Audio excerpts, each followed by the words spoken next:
Hello दोस्तों, welcome back to new video of this YouTube channel. आज हम लोग पढ़ने वाले हैं एटम्स एंड मॉलिक्यूल्स। तो एटम क्या होता है?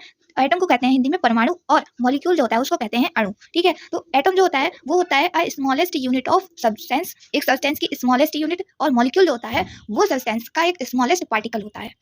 जैसे कि यहाँ दे भी रखा है, atom is the smallest particle of any element which participates in chemical reaction and can not remain in independent position, और ये इंडिपेंडेंट पोजीशन में नहीं रह सकता है।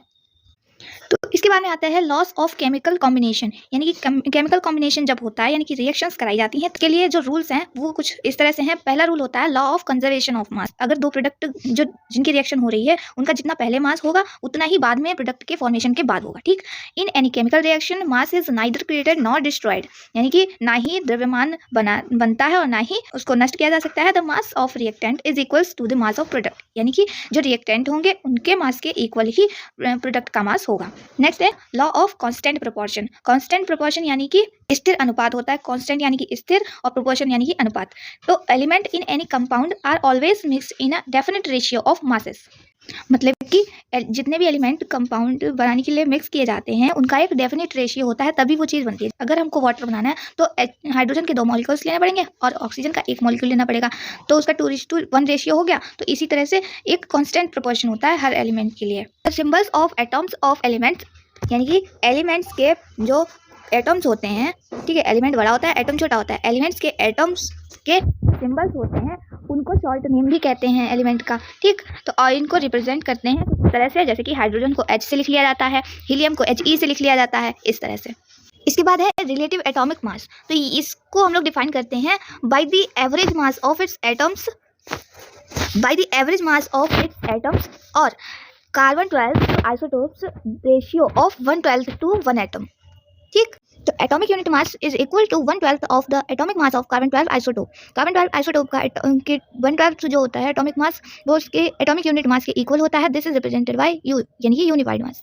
हेलो दोस्तों, welcome back to new video of this YouTube channel. आज हम लोग पढ़ने वाले हैं बायोलॉजी का first chapter and chemistry and science का chapter number 5, fundamental unit of life. Fundamental unit life की क्या होती है? सेल होती है। ठीक है, the cell was first observed by Robert Hooke. कब उन्होंने ऑब्जर्व किया था इसे? 1666 में, एंड नेम्ड सेलुला इसको नाम दिया था। तो सेल थ्योरी क्या कहती है? According to cell theory, cell is the fundamental structural and genetic unit of life of organisms.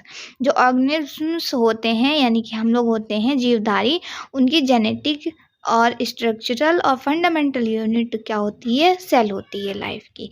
ठीक, उसके बाद में इन यूनिसेलुलर मतलब होता है कि एक सेल वाले जो लोग, जो जीवधारी होते हैं organisms, are all activities are performed by single cell. और तो उनमें क्या होता है? सभी जितनी भी एक्टिविटीज़ होती हैं वो सब होती हैं एक ही सेल से। ठीक है, ऑल सेल्स अराइज फ्रॉम प्रीसेक्युलर सेल्स, यानी कि जो पहली वाली सेल्स होती हैं उन्हीं से वो अराइज करती हैं सभी सेल्स जो ज़्यादा। इसके बाद में molecule is the smallest particle of an element or compound which can normally exist in an independent state and shows all the properties of such. Molecule जो होता है स्मॉलेस्ट पार्टिकल ऑफ एलिमेंट होता है जो कि नॉर्मली एग्जिस्ट करता है independent state में, बट एटम क्या होता है? इंडिपेंडेंट स्टेट में नहीं रहता है, और मॉलिक्यूल प्रॉपर्टी ऑफ सब्सटेंस भी शो करता है। तो एटॉमिसिटी क्या होता है? The number of atoms used in a molecule is called the atomicity of that molecule.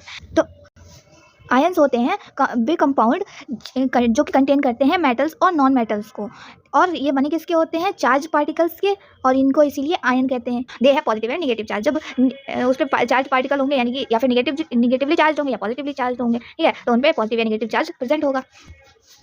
तो केमिकल फॉर्मूला होता है is a symbolic representation of its constituent atom. ठीक है, जैसे कि फॉर्मूला ऑफ सोडियम क्लोराइड, यानी कि सोडियम क्लोराइड का फॉर्मूला होता है NaCl। Na होता है सोडियम और Cl होता है क्लोरीन।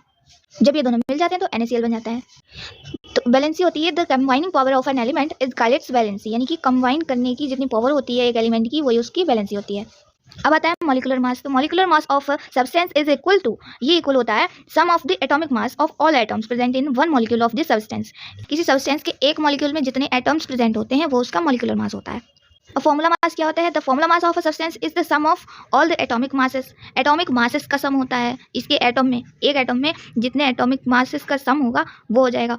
और मॉलिक्यूलर मास जो है वो एक मॉलिक्यूल में जितने एटम होते हैं उनके सम को कहते हैं। ठीक, इसके बाद में आता है mole concept. One mole of a substance is the quantity, एक ऐसी क्वांटिटी होती है one mole in which there are present as particles, उतने पार्टिकल्स प्रेजेंट होते हैं as in exactly 12 grams of carbon 12, जितने की कार्बन 12 के 12 ग्राम में होते हैं उतने एक्जैक्टली प्रेजेंट होते हैं।